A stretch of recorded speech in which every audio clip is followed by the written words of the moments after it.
ਜੀ ਸਲਾਮ ਸਤਿ ਸ਼੍ਰੀ ਅਕਾਲ ਸਾਰੇ ਦੋਸਤਾਂ ਨੂੰ। ਮੌਜੂਦ ਹਾਂ ਇਸ ਟਾਈਮ ਪਿੰਡ ਦੇ ਵਿੱਚ ਔਰ ਮੈਂ ਚਾਹ ਰਹੀ ਹਾਂ ਕਿ ਤੁਹਾਨੂੰ ਅੱਜ ਪਿਓਰ ਜਿਹੜੀ ਪਿੰਡ ਦੀ ਜ਼ਿੰਦਗੀ ਹੈ ਉਹਦੀ ਇੱਕ ਝਲਕ ਤੁਹਾਨੂੰ ਦਿਖਾਵਾਂ। ਇੱਕ ਝਲਕ ਕੀ ਕਈ ਝਲਕੀਆਂ ਉਹਦੇ ਵਿੱਚ ਤੁਹਾਨੂੰ ਨਜ਼ਰ ਆਉਣਗੀਆਂ ਕਿ ਪਿੰਡ ਦੀ ਲਾਈਫ ਕਿਵੇਂ ਹੁੰਦੀ। ਮੈਂ ਅੱਗੇ ਘਰ ਤੱਕ ਜਾਵਾਂਗਾ, ਪਹਿਲੇ ਇਹ ਮੈਂ ਜਿਹੜਾ ਤੁਹਾਨੂੰ ਦਿਖਾ ਦਿੱਤਾ ਹੈ ਕਿ ਹਮੇਸ਼ਾ ਪਿੰਡ ਦੇ ਵਿੱਚ ਜਿਹੜਾ ਪੰਜਾਬੀ ਘਰ ਉਹਦੇ ਨਾਲ ਤੁਹਾਨੂੰ ਮੱਝਾਂ ਤੇ ਗਾਵਾਂ ਦਾ ਇੱਕ ਵਾੜਾ ਉਹ ਜ਼ਰੂਰ ਮਿਲੇਗਾ। ਸੋ ਇਹ ਖੂਬਸੂਰਤ ਮੰਜ਼ਰ ਦਰਖਤਾਂ ਦੇ ਨਾਲ ਪਿੱਛੇ ਘਿਰਿਆ ਹੋਇਆ ਔਰ ਇਹ ਘਰ ਦੇ ਨਾਲ ਜਿਹੜੀਆਂ ਹਨ ਇਹ ਹਨ ਮੱਝਾਂ। ਅੱਗੇ ਚੱਲਦੇ ਹਾਂ, ਅੱਗੇ ਤੁਹਾਨੂੰ ਦਿਖਾਉਂਦੇ ਹਾਂ ਕਿ ਕੀ ਹੁੰਦਾ ਹੈ ਪਿੰਡ ਦੇ ਵਿੱਚ ਜਿਹੜਾ ਘਰ ਹੈ ਉਸ ਦਾ। ਜੀ ਅਸੀਂ ਆ ਗਏ ਹਾਂ ਘਰ ਦੇ ਵਿੱਚ ਔਰ ਸਭ ਤੋਂ ਪਹਿਲੇ ਤੁਹਾਨੂੰ ਨਜ਼ਾਰਾ ਕਰਾਉਂਦੇ ਹਾਂ। ਜੀ ਪਿੰਡ ਦੇ ਵਿੱਚ ਤੁਸੀਂ ਦਾਖਲ ਹੋਵੋ ਤਾਂ ਤੁਹਾਨੂੰ ਕੁੱਕੜ ਕੁੱਕੜੀ ਜਿਹੜੀਆਂ ਹਨ ਨਾ ਉਹ ਅਜੇ ਵੀ ਉਹ ਤੁਹਾਨੂੰ ਨਜ਼ਰ ਆਉਂਦੀਆਂ ਹਨ। ਸੋ ਆਓ ਅੱਗੇ ਚੱਲਦੇ ਹਾਂ, ਅੱਗੇ ਅੱਗੇ ਦੇਖਦੇ ਹਾਂ। ਇਹ ਇੱਕ ਸਾਈਡ ਤੇ ਨਲਕਾ ਤੇ ਨਾਲ ਉਹਦੇ ਬਾਕੀ ਜਿਹੜਾ ਹੈ ਪਾਈਪ ਵਗੈਰਾ ਪਾਣੀ ਦਾ ਜੋ ਇੰਤਜ਼ਾਮ ਕੀਤਾ ਜਾਂਦਾ ਉਹ ਤੁਹਾਨੂੰ ਨਜ਼ਰ ਆ ਰਹੀ ਹੈ। ਇਹ ਕੁੱਕੜ ਮੇਰੇ ਨਾਲ ਨਾਲ ਜਾ ਰਹੀ ਹੈ, ਸ਼ਾਇਦ ਕੁੱਕੜ ਨੂੰ ਵੀ ਪਤਾ ਹੈ ਕਿ ਮੈਂ ਨਾਲ ਹੀ ਰਹਿਣਾ। ਅੱਗੇ ਚੱਲਦੇ ਹਾਂ। ਇਹ ਹੈ ਕਿਉਂਕਿ ਅੱਜ ਗਰਮੀ ਹੈ, ਗਰਮੀ ਦੇ ਵਿੱਚ ਜਿਹੜਾ ਬੈਠਣ ਦਾ ਤਰੀਕਾਕਾਰ ਹੁੰਦਾ ਹੈ ਘਰਾਂ ਦੇ ਵਿੱਚ ਉਹ ਇਹ ਸਟਾਈਲ ਹੁੰਦਾ। ਇਹ ਹਨ ਮੁਹੰਮਦ ਇਕਬਾਲ ਵੱਟੂ ਸਾਹਿਬ ਔਰ ਮੇਰੇ ਕਜ਼ਨ ਹਨ ਜਿਹਦੀ ਤੁਹਾਨੂੰ ਸਮਝ ਆਉਂਦੀ। ਵੈਸੇ ਇਹ ਹਨ ਕਿ ਫੁੱਫੀ ਦੇ ਮੇਰੇ ਬੂਆ ਦੇ ਬੇਟੇ ਹਨ ਤੇ ਇਹ ਅੱਗੇ ਨਾਲ ਇਹਨਾਂ ਦੇ ਦੋ ਬੇਟੇ ਸਲੀਮ ਵੱਟੂ ਸਾਹਿਬ ਤੇ ਨਾਲ ਮੁਨੀਬ ਵੱਟੂ ਸਾਹਿਬ। ਔਰ ਇਹ ਚਿੱਟੇ ਚਿੱਟੇ ਸਿਰਾਣੇ ਜਿਹੜੇ ਸਾਨੂੰ ਸ਼ਹਿਰਾਂ ਦੇ ਵਿੱਚ ਕਿਧਰੇ ਨਜ਼ਰ ਨਹੀਂ ਆਉਂਦੇ। ਸ਼ਹਿਰਾਂ ਦੇ ਵਿੱਚ ਪਲੰਗ ਤੇ ਉਹ ਸਾਰੀਆਂ ਇੱਕ ਹੋਰ ਚੀਜ਼ ਤੁਹਾਨੂੰ ਦੱਸਦੇ ਜਾਈਏ ਕਿ ਇਹ ਹੁੱਕੇ ਦੀ ਗੁੜ ਨਾਲ ਉਹ ਲੱਗੀ ਹੋਈ ਹੈ। ਸਮੋਕਿੰਗ ਕਰਦੇ ਸੀ, ਸਮੋਕਿੰਗ ਤੇ ਇਹਨਾਂ ਨੇ ਮਿਹਨਤ ਤਰਲਾ ਕੀਤਾ। ਇਹਨਾਂ ਨੇ ਕਿਹਾ ਚਲੋ ਮੈਂ ਹੁੱਕਾ ਫਿਰ ਪੀ ਲੈਣਾ, ਸਿਗਰਟ ਛੱਡ ਦੇਣਾ। ਅੱਗੇ ਚੱਲਦੇ ਹਾਂ, ਫਿਰ ਇਹਨਾਂ ਨਾਲ ਤੁਹਾਡੀ ਗੱਲ ਵੀ ਕਰਾਉਂਦੇ ਹਾਂ।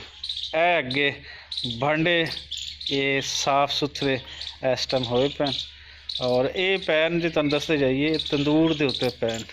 ਸੋ ਇੱਥੇ ਜਿਹੜੀ ਰੋਟੀ ਲਾਈ ਜਾਂਦੀ ਹੈ ਉਹ ਆਪਣੀ ਹੀ ਤੰਦੂਰੀ ਹਰ ਘਰ ਦੀ ਉਹ ਲੱਗੀ ਹੁੰਦੀ ਤੇ ਉਹਦੇ ਵਿੱਚ ਰੋਟੀ ਲਾਉਂਦੇ। ਥੋੜਾ ਅੱਗੇ ਚੱਲਣਾ, ਇਹ ਪਿੱਛੇ ਅਗਰ ਅਸੀਂ ਵੇਖੀਏ ਤਾਂ ਇੱਕ ਸਟੋਰ ਰੂਮ ਹੈ। ਸਟੋਰ ਦੇ ਵਿੱਚ ਤੁਸੀਂ ਕੋਈ ਵੀ ਚੀਜ਼ ਉਹ ਰੱਖ ਸਕਦੇ ਹੋ ਜਿਹੜੇ ਆਪਣੇ ਇਸਤੇਮਾਲ ਦੀ ਹੈ ਲੇਕਿਨ ਡੇਲੀ ਇਸਤੇਮਾਲ ਦੀ ਨਹੀਂ। ਇਹ ਫਿਰ ਅੱਗੇ ਦੋ ਕਮਰਿਆਂ ਅੱਗੇ ਬਰਾਮਦਾ ਇਹ ਤੋਂ ਨਜ਼ਰ ਆ ਰਹੀ ਹੈ। ਖੂਬਸੂਰਤ ਵੀ ਉਹ ਦਰਖਤ ਇੱਥੇ ਅੱਗੇ ਜਿਹੜਾ ਲੱਗਾ ਹੋਇਆ ਉਹ ਬਣਾ ਰਹੀ ਹੈ ਔਰ ਦੇਖਣ ਨੂੰ ਦਿਲ ਕਰਦਾ ਹੈ ਕਿ ਬੰਦਾ ਇਹ ਮੰਜ਼ਰ ਬਾਰ-ਬਾਰ ਦੇਖੀ ਰੱਖੇ। ਅੱਗੇ ਇੱਕ ਸਾਈਡ ਤੋਂ ਤੁਹਾਨੂੰ ਨਜ਼ਰ ਆ ਰਹੀ ਹੈ ਕਿ ਇਹ ਪਿਆ ਹੈ ਜੀ ਬੜੋਲਾ ਸ਼ਰੀਫ। ਜੀ ਇਹਨੂੰ ਬੜੋਲਾ ਬੋਲਿਆ ਜਾਂਦਾ। ਪਹਿਲੇ ਬੜੋਲੇ ਕੱਚੇ ਹੁੰਦੇ ਲੇਕਿਨ ਅੱਜ ਕੱਲ੍ਹ ਬੜੋਲਿਆਂ ਦੇ ਵਿੱਚ ਤੁਹਾਨੂੰ ਇਸ ਤਰੀਕੇ ਦੇ ਸਟੀਲ ਦੇ ਸਿਲਵਰ ਦੇ ਇਹ ਬੜੋਲੇ ਵੀ ਬਣਨਾ ਸ਼ੁਰੂ ਹੋ ਗਏ। ਇਹ ਪੂਰੇ ਘਰ ਦਾ ਮੰਜ਼ਰ ਕੋਈ ਬਹੁਤ ਵੱਡੀ ਹਵੇਲੀ ਨਹੀਂ ਲੇਕਿਨ ਉਸ ਦੇ ਬਾਵਜੂਦ ਕੋਈ ਬਹੁਤ ਕਮ ਏਰੀਆ ਵੀ ਨਹੀਂ ਹੈ, ਖੁੱਲ੍ਹਾ ਡੁੱਲਾ ਏਰੀਆ। ਇਹ ਦਰਮਿਆਨ ਦੇ ਵਿੱਚ ਤੁਹਾਨੂੰ ਦਰਖਤ ਜਿਹੜੇ ਹਨ ਇਹ ਲਾਜ਼ਮੀ ਘਰਾਂ ਦੇ ਵਿੱਚ ਦਰਖਤ ਤੁਹਾਨੂੰ ਲਾਜ਼ਮੀ ਨਜ਼ਰ ਆਉਣਗੇ। ਇਹ ਸੁੱਖ ਚੈਨ ਦਾ ਹੈ ਦਰਖਤ, ਇਹ ਸਰਸਬਜ਼ ਜਿਹੜਾ ਤੁਹਾਨੂੰ ਨਾਤਾ ਦੋਤਾ ਜਿਹਾ ਨਜ਼ਰ ਆ ਰਹੀ ਹੈ ਔਰ ਉਹਦੇ ਨਾਲ ਇੱਕ ਹੋਰ ਬੋੜ ਬੋਲਿਆ ਜਾਂਦਾ। ਬੋੜ ਦਾ ਦਰਖਤ ਵੀ, ਬੋੜ ਦੀ ਛਾਂ ਕਹਿੰਦੇ ਨੇ ਕਿ ਬੜੀ ਠੰਡੀ ਹੁੰਦੀ ਹੈ। ਸੋ ਆਓ ਥੋੜਾ ਅੱਗੇ ਚੱਲਦੇ ਹਾਂ, ਵਜਨ ਨਾਲ ਤੁਹਾਡੀ ਗੱਲ ਕਰਾਉਂਦੇ ਹਾਂ। ਔਰ ਇਹ ਕੁੱਕੜੀਆਂ ਤੇ ਕੁੱਕੜ ਇਹ ਤੁਹਾਨੂੰ ਹਮੇਸ਼ਾ ਇੱਥੇ ਨਜ਼ਰ ਆਉਣਗੇ।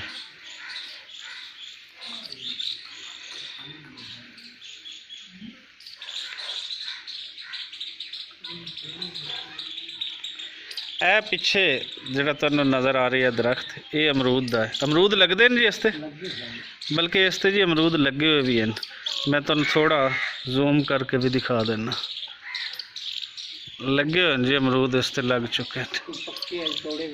ਅੱਛਾ ਅੱਜ ਪੱਕੇ ਤੋੜੇ ਵੀ ਜੇ ਨਜ਼ਰ ਆ ਰਹੇ ਨੇ। ਥੋੜਾ ਜਿਹਾ ਜੇ ਹੋਰ ਜ਼ੂਮ ਕਰਕੇ ਤੁਹਾਨੂੰ ਦਿਖਾ ਦਈਏ ਤੇ ਲੇਕਿਨ ਉਮੀਦ ਹੈ ਤੁਸੀਂ ਗੱਲ ਦਾ ਯਕੀਨ ਕਰ ਲਓਗੇ।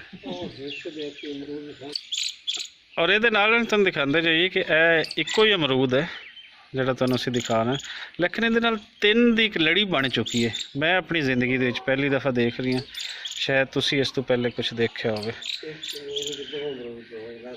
ਕੀ ਹੋਇਆ ਜੀ? ਇੱਕ ਅਮਰੂਦ ਦੇ ਵਿੱਚ ਦੋ ਨਾਲ ਬਣ ਗਏ। ਇੱਕ ਅਮਰੂਦ ਵਿੱਚ ਦੋ ਅਲੱਗਾ ਬਣ ਗਏ। ਅੱਛਾ। हाँ जी, की हाल है ਤੁਹਾਡਾ? ठीक हो? ठीक है। कैसी लाइफ जा रही है? मुतमइन हो? ठीक, अल्लाह का शुक्र। ए हुक्का, ए खुली फिजा है, ये बहुत अच्छा। कम कुम करके आ गए हो? जी हाँ, मज्जन नवान वो के थे, उन्होंने चारा पा के आ गए। इस टाइम वेले हो? ऐसा नहीं हुक्का चिकन देते हैं। सिर्फ हुक्का होना चढ़ा ना, वेले हो के। हाँ ਤੇ ਇਹ ਵੀਡੀਓ ਮੈਂ ਬਣਾ ਰਹੀ ਹਾਂ YouTube ਵਾਸਤੇ। हाँ YouTube ਤੇ ਮੇਰਾ ਚੈਨਲ ਹੈ ਪੰਜਾਬੀ ਪ੍ਰਚਾਰ ਟੀਵੀ। जी जी। ਪਹਿਲੇ ਵੀ ਤੁਸੀਂ ਕੁਝ ਵੀਡੀਓਜ਼ ਦੇ ਵਿੱਚ ਆਏ ਹੋ ਤੇ ਲੋਕ ਦੇਖਣਾ ਚਾਹੁੰਦੇ ਹਨ YouTube ਨੂੰ, ਇਸ ਤਰ੍ਹਾਂ ਦੀ ਜ਼ਿੰਦਗੀ ਨੂੰ। ਤੇ ਇਹ ਦੱਸੋ ਵੀ ਕੁਝ ਇਸ ਤਰ੍ਹਾਂ ਦੀਆਂ ਅਫਵਾਹਾਂ ਹਨ ਕਿ ਸ਼ਾਇਦ YouTube ਨੂੰ ਬੰਦ ਕਰ ਦਿੱਤਾ ਜਾਵੇ। ਕੀ ਕਹਿਣਾ ਚਾਹੁੰਦੇ ਹੋ? ਇੱਕ ਆਮ ਬੰਦਾ ਕੀ ਕਹਿਣਾ ਚਾਹੁੰਦਾ ਇਹਦੇ ਤੇ? नहीं जी, ਹੁਣ YouTube ਤੋਂ ਕੋਈ ਬੱਚੇ ਪੈਸੇ ਕਮਾ ਲੈਂਦੇ ਨੇ, ਉਹ ਵੀ ਉਹਨਾਂ ਦੀ ਰੋਜ਼ੀ ਤੇ ਲੱਤ ਮਾਰਦੇ ਨੇ। ਇਹ ਵੀ ਲੱਤ ਮਾਰ ਰਹੇ ਹਨ। ਹਾਂ, ਗੱਲ ਤਾਂ ਤੁਹਾਡੀ ਸਹੀ। ਛੱਡਾ ਨਹੀਂ। ਹਾਂ, ਅੱਗੇ ਤਾਂ ਕੱਖ ਨਹੀਂ ਛੱਡਾ ਹਾਂ, ਤੇ ਰਹਿੰਦਾ ਜੇ ਕੋਈ ਇਧਰ ਉਧਰ ਕੋ ਕਮਾ ਲੈਂਦਾ ਹਾਂ, ਤੇ ਉਹਦੀ ਵੀ ਤਕਲੀਫ ਹੈ। ਉਹਦੇ ਉੱਤੇ ਵੀ ਲੱਤ ਮਾਰਦੇ ਨੇ। ਚਲੋ ਜੀ, ਉਮੀਦ ਕਰਦੇ ਹਾਂ ਕਿ ਜਿਹੜਾ ਇਸ ਤਰ੍ਹਾਂ ਦਾ ਕੰਟੈਂਟ ਹੈ ਜਿਹਨੂੰ ਲੋਕ ਦੇਖਦੇ ਨੇ, ਖੁਸ਼ ਹੁੰਦੇ ਨੇ, ਆਪਣੀ ਪੰਜਾਬੀ ਰਹਿਤਲ ਦੇਖਦੇ ਨੇ, ਉਸ ਨੂੰ ਤੁਸੀਂ ਇਸ ਤਰੀਕੇ ਦੇ ਕੰਟੈਂਟ ਤੇ ਕੋਈ ਇਤਰਾਜ਼ ਨਹੀਂ ਹੈ। ਲੇਕਿਨ ਜਿਹੜਾ ਕੋਈ ਇਤਰਾਜ਼ ਹੈ, ਇਸ ਤਰ੍ਹਾਂ ਦਾ ਮਵਾਦ ਹੈ, ਉਹ YouTube ਤੇ ਹੈ, Facebook ਤੇ ਹੈ, ਉਹ ਉਸ ਤੇ ਪਾਬੰਦੀ ਲਾਈ ਜਾਏ, ਨਾ ਕਿ ਤੁਸੀਂ YouTube ਤੇ ਪਾਬੰਦੀ ਲਾ ਲਓ। ਔਰ ਇਹਦੀ ਮਿਸਾਲ ਮੈਂ ਆਖਿਰ ਤੇ ਇਹ ਦਿੰਦਾ ਜਾਵਾਂ ਕਿ ਇਹ ਉਸੇ ਤਰ੍ਹਾਂ ਹੀ ਹੈ ਕਿ ਜਿਵੇਂ ਕੋਈ ਇੱਕ ਇਨਸਾਨ ਗਾਲੀ ਦਿੰਦਾ ਹੈ ਤੇ ਤੁਸੀਂ ਕੋਈ ਐਸੀ ਪਾਬੰਦੀ ਲਾ ਦਿਓ ਕਿ ਇਨਸਾਨਾਂ ਦੇ ਬੋਲਣ ਤੇ ਪਾਬੰਦੀ ਹੈ ਜੀ, ਇਨਸਾਨ ਬੋਲ ਨਹੀਂ ਸਕਦਾ ਕਿਉਂਕਿ ਬੋਲੇਗਾ ਤਾਂ ਕਿਧਰੇ ਗਾਲੀ ਨਾ ਦੇ ਦੇਵੇ। ਤੇ ਮਿਹਰਬਾਨੀ ਕਰਨ ਜਿਹੜੇ ਵੀ ਵੱਡੇ ਇਦਾਰੇ ਹਨ ਪਾਕਿਸਤਾਨ ਦੇ ਅੰਦਰ, ਉਹ ਅਗਰ ਆਮ ਬੰਦਾ ਕੁਛ ਆਪਣਾ ਅਰਨ ਕਰ ਰਹੀ ਹੈ, ਉਹ YouTube ਤੋਂ ਕਰ ਰਹੀ ਹੈ, ਅਰਨ ਤੋਂ ਹਟ ਕੇ ਅਗਰ ਕੁਛ ਐਸਾ ਕੰਟੈਂਟ ਦੇ ਰਹੀ ਹੈ ਜਿਹਨੂੰ ਲੋਕ ਦੇਖਣਾ ਚਾਹੁੰਦੇ ਨੇ, ਲੋਕ ਉਸ ਨੂੰ ਸਰੰਦ ਦੇਣ, ਤੇ ਉਹਨੂੰ ਇਸ ਤਰੀਕੇ ਦੀਆਂ ਪਾਬੰਦੀਆਂ ਉਹ ਨਾ ਲਾਈਆਂ ਜਾਣ।